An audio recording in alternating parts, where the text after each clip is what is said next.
आप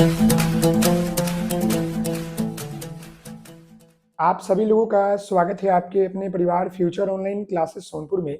और जैसे कि आप सभी लोगों को पता है कि बीपीएससी टीचर भर्ती प्रक्रिया टीआरई 3 जो है बहुत जल्द आने वाली है।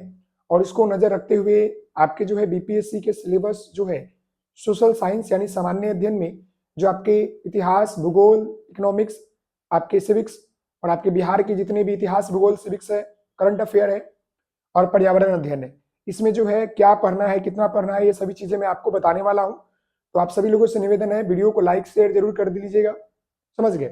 और यहाँ पर ध्यान दीजिएगा, हम बात कर रहे हैं आपकी बीपीएससी शिक्षक भर्ती प्रक्रिया 2024 को बहुत जल्द जो है आपको देखने को मिलेगा। और सोशल साइंस में आपको जो है कितना पढ़ना है मैं आपको बताऊंगा।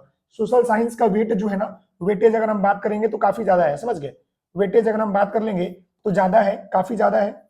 यहाँ से काफी ज्यादा जो है प्रश्न आपसे पूछे जाते हैं, काफी प्रश्न जो है पूछे जाते हैं, इसलिए बहुत जरूरी है। सबसे पहले हम यहाँ पर बात करेंगे आपके इतिहास की।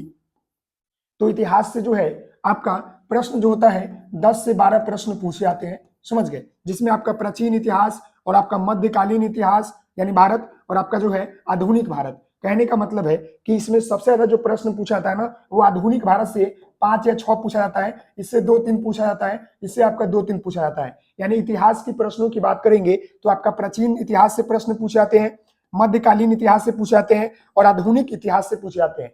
और विश्व इतिहास से जो है प्रश्न नहीं पूछा गया है, लेकिन विश्व इतिहास की बात करेंगे ना तो इससे भी आपका जो है 1 या 2 प्रश्न कभी कभी पूछ लिया जाता है, समझ गए।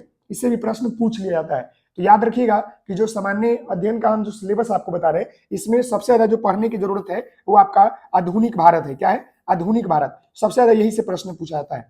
पहले इसको पढ़िएगा, आधुनिक भारत को पढ़िएगा, उसके बाद जो है आप प्राचीन इतिहास और तब मध्यकालीन इतिहास और विश्व इतिहास की तरफ बढ़िएगा, समझ गए। ये क्लियर हो गया। अब हम बात कर लेते हैं भूगोल की। तो यहाँ पर आपका भूगोल जो है ना, देखिए भूगोल में आपका क्या होता है कि यहाँ पर भारत का भूगोल से प्रश्न पूछते हैं और विश्व के भूगोल से प्रश्न इसमें पूछे जाते हैं। सबसे ज्यादा जो प्रश्न आते हैं वो भारत के भूगोल से 6 से 7 प्रश्न पूछे जाते हैं और इससे 2 से 3 प्रश्न पूछे जाते हैं, समझ गए। विश्व के भूगोल से, भारत के भूगोल से 6 से 7 प्रश्न। फिर आपका जो है भारतीय राज्य व्यवस्था से जो है 3 से 4 प्रश्न पूछे जाते हैं और यहाँ पर आपका भारतीय अर्थव्यवस्था से भी जो है 3 से 4 प्रश्न आपसे पूछे जाते हैं। क्लियर है ना? 3 से 4 प्रश्न आपसे पूछे जाते हैं। तो ये भारतीय राज्य व्यवस्था यानी कि आपका जो सिविक्स होता है, ये जो आपका सिविक्स होता है ना इससे, और ये आपका इकोनॉमिक्स होता है, ये आपका जो है भारत का जो इकोनॉमिक्स होता है उसके, भारत का अर्थव्यवस्था और भारत का राज्य व्यवस्था, उससे आपका रिलेटेड प्रश्न पूछे जाते हैं, समझ गए।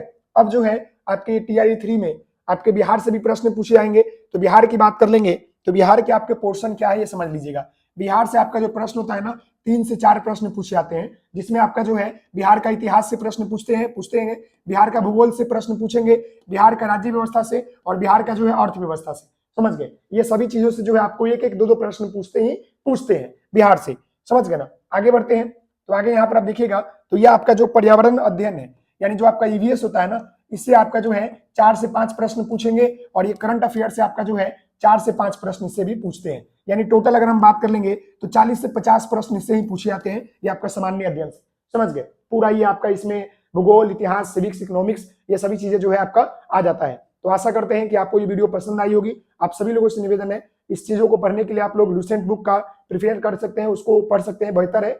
अपने आप पढ़िए, रोज प्रैक्टिस कीजिए, बेहतर हो जाएगा। धन्यवाद।